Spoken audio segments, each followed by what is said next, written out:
Hey, what up? It's Tampa Brad, back at you yet again with law number 9 of the 48 Laws of Power. I'm loving these vids. I'm really getting a lot of value for myself out of them. I hope you're getting a lot of value out of these videos. And without further ado, law number 9 is win through your actions, never through argument. I love the laws that are like, do this, never do that, because I get to get so much emphasis on the never part. It's like, don't do this or you will die. But what this law is about walking the walk and not talking the talk, okay? You can talk the talk, that's okay, but you gotta freaking walk the walk, man, all right?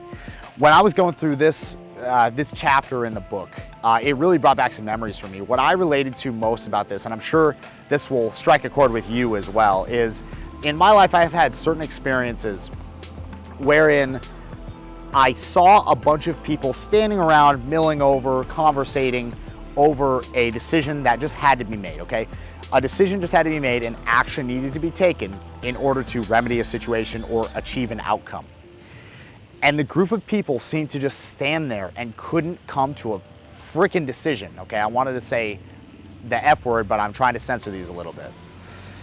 And the indecision of the group really actually did much more harm than the imperfect decision they came out with anyways. I almost said perfect decision. When you do that, you don't even come out with a perfect decision. So this law is about the law of action, the law of use, not hemming and hawing and not trying to talk your way out of a situation you behave your way into, okay? So I'll give you a personal story in this one. So in fall of 2015, after graduating college, I was an officer in the United States Army. I was an infantry officer, and I went through something called Ranger School. And in Ranger School, you basically, it's a combat leader school, and it's not like most people think it is. They don't like teach you to kill people, so to speak. What they teach you to do is be a leader of a small unit that's out in unfriendly territory, operate in a manner that's going to bring everyone home, and operate in a manner that's going to accomplish the mission, okay? There's a big emphasis on mental toughness, determination, problem solving, being able to act in a decisive manner. And what I saw in that school is the people who really succeeded and the people who got the most and did the best in the school were the people who won through action, not argument. The people who told when they were put in a leadership position, the way it works is you get tested as a leader, and each person gets an opportunity to be in a leadership position. They have subordinate leaders under them that they have to direct and accomplish a group mission. And in 2 of the stages, you're in a 30 to 40 man platoon. You have to get all 40 people onto the objective and accomplish a complicated objective. You seize an objective or whatever it is. And the people who I saw that were successful were able to direct their subordinates. They didn't feel the need to discuss the plan. They didn't feel like they had to go over every little detail and make sure it was okay with the people that they were leading. They came up with a plan. They got some input, but then they won through their action, okay? They just started taking action, and the people fell in with it because that was appropriate for that setting. So, in this chapter of the book, the author, Robert Greene, talks about Michelangelo. And Michelangelo, in case you don't know, carved the statue David. He has like a slingshot or whatever. If you didn't know, there's some fun facts in the book actually. The piece of marble that was used to carve David was actually considered ruined because an amateur sculptor bored a hole where there was supposed to be a leg. So Michelangelo had to kind of carve David in a weird stance, but I guess it made sense for the sculpture or something. Basically, he made the kind of one man's trash is another man's treasure kind of thing. He made it into something awesome. It's super revered, blah, blah, blah, all that. When Michelangelo was commissioned, I think he was commissioned by a man by the name of Sardini or something like that. And so Sardini was a huge patron and commissioned a lot of artwork, and he paid a lot of money for the art that he commissioned. So when Michelangelo was almost done carving the statue of David, Sardini comes to visit, and the statue is basically complete. The face is all done. He's just doing minor, like little finishing touches. Sardini's standing directly under the statue, and he goes, you know, the nose is a little too big, Michelangelo. I think if you took a little off the nose, just made it a little smaller, it would really bring it to life. And Michelangelo, he's fucking Michelangelo, man. He knows what he's doing. He says it's done, it's done. It doesn't need to be fixed. And what the issue was is the patron, Sardini, had the wrong perspective. He was standing directly underneath it, instead of back and elevated where the statue was meant to be viewed from. So what Michelangelo did, he was a man who understood this law. He was going to win through his actions, not through arguing. If he had argued, he would have just pissed off the rich dude. He wouldn't have bought any more art from him, and he would have fucked up his career. Nah, they were cursed, ruined it. Anyways, so what Michelangelo did is he goes up on his scaffolding, because he has scaffolding built all around the statue as he's building it. He picks up some marble dust, brings it up there with him, gets his hammer, his chisel, tells Sardini to stand down there, and he goes with his chisel and he very lightly just tink, tink, tink, tink, tink, and he starts dropping a little bit of the marble dust with his pinky as he's doing it. He's like tink, tink, tink, drops a little dust, tink, tink, tink, drops some dust. And he goes and does that for 4 or 5 minutes, and then he stands back and he's like, Sardini, remember, he moved up at this point, so he's standing up on the scaffolding. So he's like, how does that look now? And he's like, it's perfect, you brought it to life. He didn't do a fucking thing. He didn't change it 1 ounce. I know, you're gonna have to censor the shit out of this, Apollo. I don't give a fuck at this point.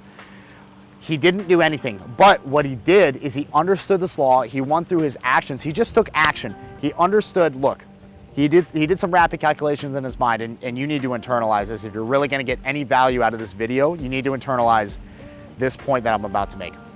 He did rapid calculations in his brain. He understood that he needed to change this guy's mind. In order to change his mind, he needed to take some sort of action to placate him. He understood that this was not a logical issue. This was an emotional and ego-driven issue. This man needed to feel like he was right, and Michelangelo needed to figure out a way to make him feel that way without changing the statue, because it was done. It was already perfect. So he quickly basically figured out, okay, if I deceive this guy a little bit, play a little trick on him, is it going to get us both the best outcome? A perfect statue, and this guy doesn't have his ego insulted. And he found out a way to do that. Now you could say, oh, isn't that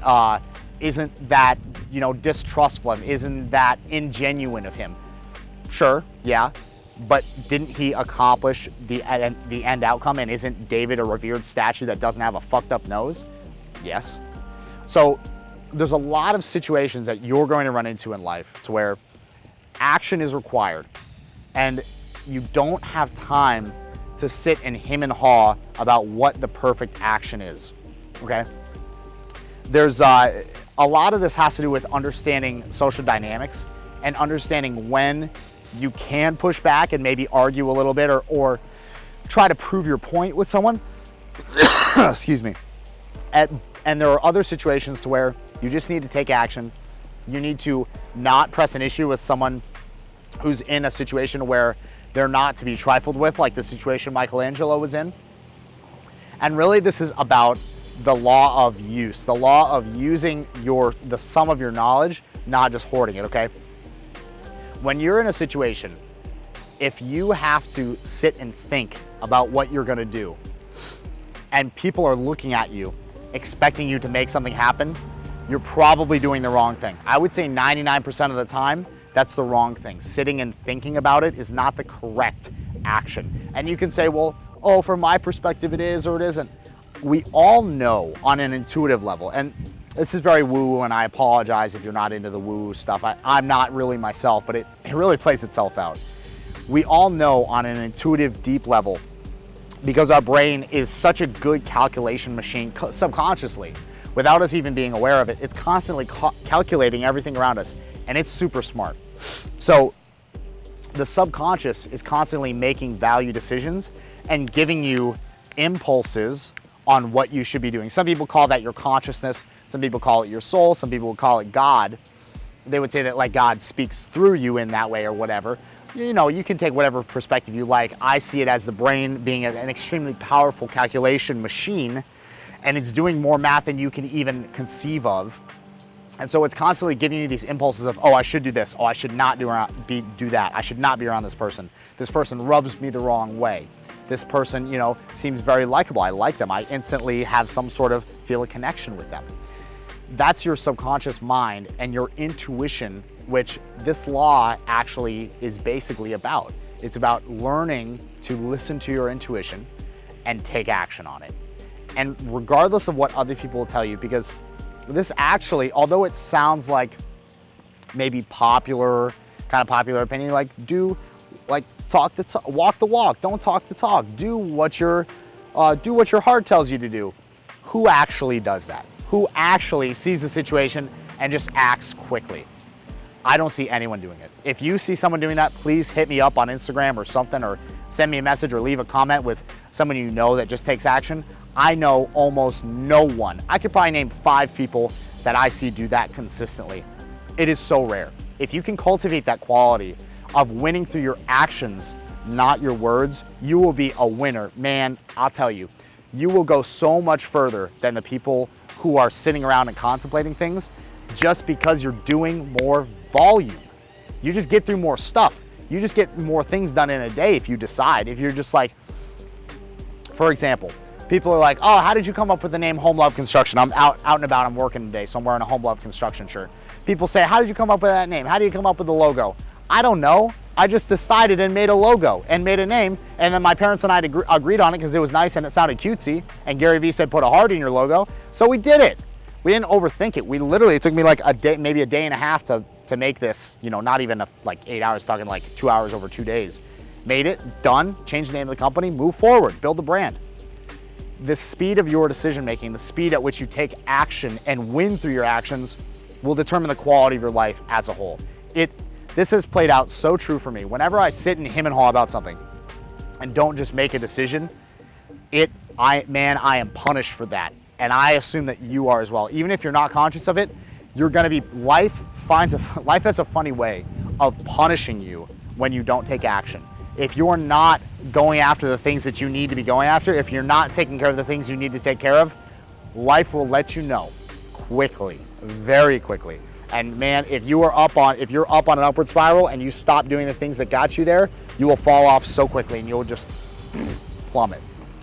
That said, I don't want to end it on a negative note.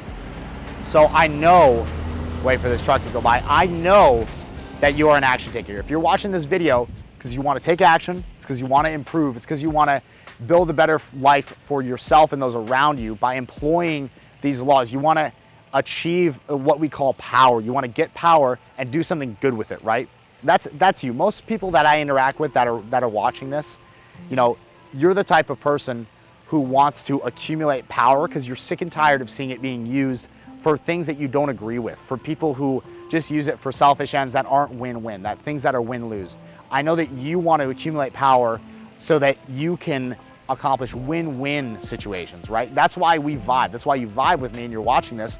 It's because you know I'm win-win, you're win-win, and so we want to win together in an ultimate win-win.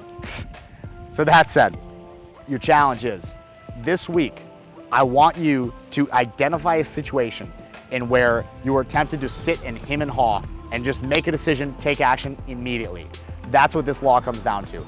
If you don't do that, if you don't take action on this, this video has been a complete waste of your time. You've wasted however many minutes we've been going here, I don't even know.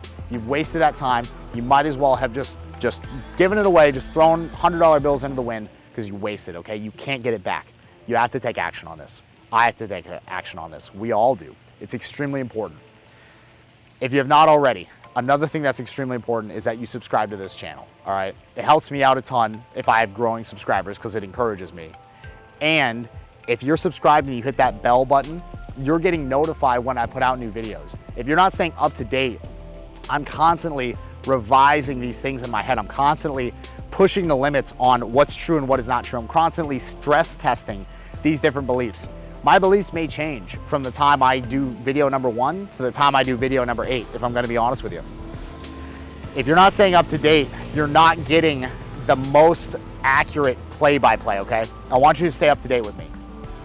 The other really great way to stay up to date is to follow me on Instagram. It's @TampaBrad. The best little minute details of this type of stuff, the really nitty-gritty stuff from my own life, I post on Instagram, okay? If I am inspired, I'll throw up and do a story. Not throw up, I'll throw my phone out and do a story and record my thoughts off the cuff, unfiltered, straight up. I mean, I curse a lot if I'm gonna be honest with you, so be prepared for that, more than in this video. But that's a really great place to stay up to date with me. I really appreciate you watching this video. Thank you so much. I appreciate your attention. And I'll see you very soon for law number 10. Stay tuned. It's going to be a good one. Ooh. I'll see you in the next one. Peace.